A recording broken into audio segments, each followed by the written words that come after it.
খারাপ সময় আসলে কেউই বাজে থাকে না কখনো।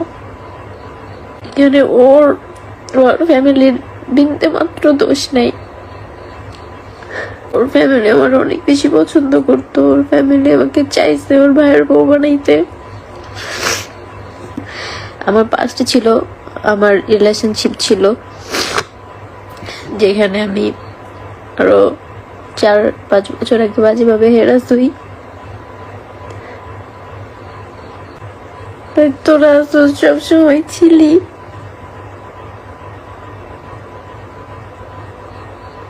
মেহেদি নিজেও ভাঙ্গা পড়ছে। আপনারা দয়া করে অনেক কিছু বলতে চান না, ও নিজেও ঠিক নাই।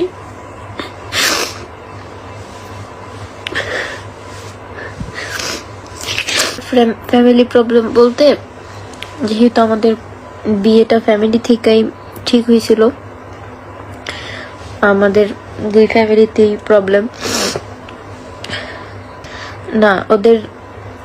ওদের কোনো দোষ নাই, কারণ আমি আমার পাস্ট সবকিছুই হচ্ছে যে বলছি, মেহেদিকে বলছি, কিন্তু ওর তো একটা ফ্যামিলি আছে, ওর তো আত্মীয় স্বজন আছে,